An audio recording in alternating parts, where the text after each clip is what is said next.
Welcome back है दोस्तों, आप सभी का हमारे इस यूट्यूब चैनल स्मार्ट स्टडी पर। दोस्तों आज हम ये आंसर की लेकर के आए हैं जैक बोर्ड में क्लास 12th में, जिनका साइंस और कॉमर्स के बच्चों का इकोनॉमिक्स था और जिसका एग्जाम आज हुआ है। ठीक है, वो इस एग्जाम जो अभी हुआ आपका, उसका हम आंसर की लेकर के आए हैं। तो चलो फटाफट आंसर मिला लो और मुझे कमेंट में बताओ आप कि आपके कितने सही हुए। ठीक है, तो चलो जल्दी से जल्दी मिला लो आंसर। और आपसे एक रिक्वेस्ट और रहेगी, अगर आप चैनल पर पहली बार हैं तो आप चैनल को सब्सक्राइब करके लाइक कर दें। ठीक है, तो चलिए बढ़ते हैं अपने क्वेश्चन की ओर।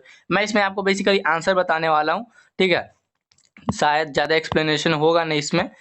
तो यहाँ देखो क्वेश्चन है हमारा, which of the following is studied in micro economics. तो माइक्रो इकोनॉमिक्स में ना हम बेसिकली कंज्यूमर इक्विलिब्रियम पढ़ते हैं। ठीक है, सेकेंड नंबर क्वेश्चन की ओर चलते हैं। देखिए यहाँ क्या क्वेश्चन है, which of the following statement related to the analysis is correct. तो देखो ये बहुत लंबा चौड़ा सवाल है, इसमें चार चार ऑप्शन दिए हैं। तो इसका राइट आंसर हो जाएगा option number D, 1, 3 and 4। Next सवाल है, the slope of the demand curve of an inferior good is. तो इसका राइट आंसर हो जाएगा हमारा option number B, that is negative. चलिए बढ़ते हैं अगले सवाल की ओर। अगला सवाल है हमारा, the demand for which the commodity of decrease due to increase in. तो क्यों भाई डिमांड बढ़ जाता है, इंक्रीज हो जाता है। तो इसका राइट आंसर हो जाएगा ऑप्शन नंबर डी। ठीक है, नेक्स्ट सवाल की ओर चलते हैं हम 6 नंबर सवाल की तरफ। 6 नंबर सवाल है हमारा, which of the following is a combination of competitive item. तो ये होता है ब्लैंकेट्स एंड क्लिंट्स, कंबर और रजाई। 7 नंबर हमारा सवाल है हमारे पास, which of the following curve has U shape. तो ये मार्जिनल कॉस्ट का यू शेप होता है।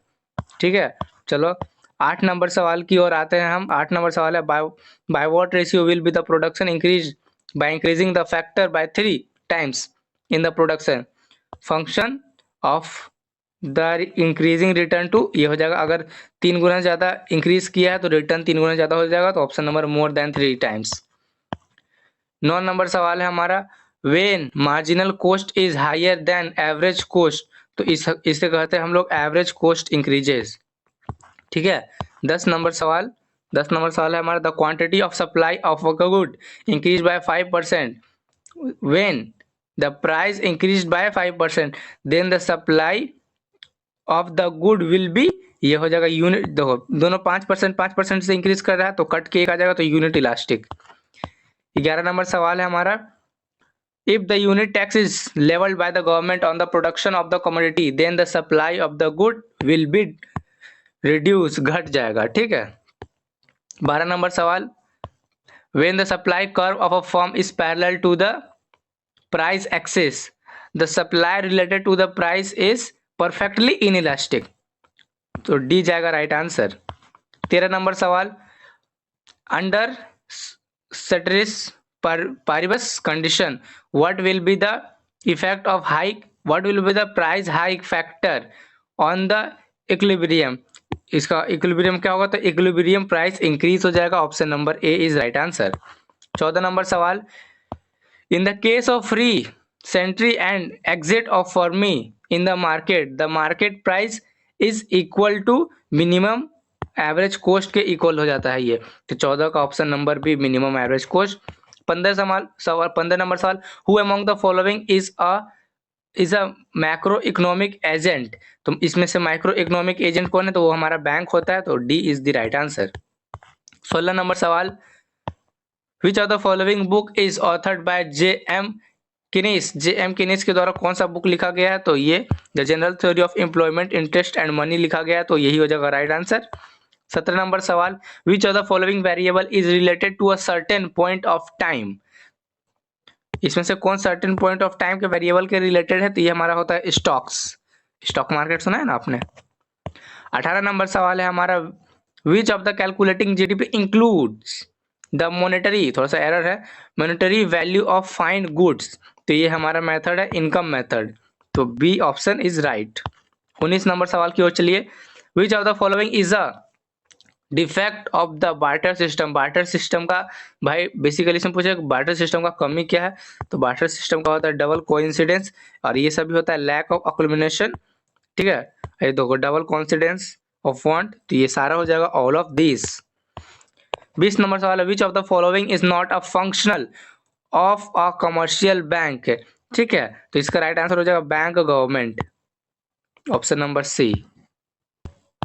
चलो 21 नंबर सवाल की ओर बढ़ते हैं। हमारे 21 नंबर सवाल है, if the central bank increase the statutory liquidity ratio then lending capacity of the commercial bank decreases. ठीक है, 22 नंबर सवाल आ गया हमारा, which demand for money decrease due to increase in interest rate. तो ये होता है हमारा daily transaction demand, daily transaction demand. 23 number सवाल है, the marginal propensity to consume measure the slope of which function.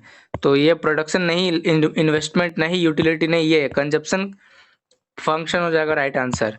Next सवाल 24 नंबर सवाल है, the value of the multiplier of an economy is 4, then what will be the value of the of the marginal prosperity to save. अगर आप इसे निकालोगे तो आपको ये आ जाएगा 0.25। सॉल्व करना भाई आप घर में बैठ के। 25 नंबर सवाल है, how does an increase in the marginal prosperity to consume effect aggregated demand. तो देयर इज द स्लोप हो जाएगा इसका राइट आंसर, ये option number B, the slope of the aggregated. तो पूछा डिमांड से तो विल इंक्रीज हो जाएगा। 26 नंबर सवाल है, which of the following is a resource of revenue income of the government. तो गवर्नमेंट का कहाँ से कमाई होता है, बेसिकली ये होता है ना dividend from the government investment, ये हो जाएगा राइट आंसर। 27 नंबर सवाल, in which type of budget is the expenditure of the government more than its income. अरे भाई ये तो तुम्हारे घर में भी लागू होता है, अगर तुम्हारा खर्चा तुम्हारे कमाई से ज्यादा हो जाए तो क्या हो जाएगा, घाटा हो जाएगा। घाटा को हम लोग बोलते हैं डिप्लेट, तो ये हो जाएगा डिप्लिसिट बजट। ठीक है, डिप्लिसिट बजट। 28 नंबर सवाल, अच्छा 28 और 29 नंबर, 28 29 30 का पीडीएफ भाई यहाँ से छूट गया है। खैर मैंने चेक किया था उस समय था, बट कोई बात नहीं, आप 28 29 30 का आंसर मुझे कमेंट में देना, ठीक है।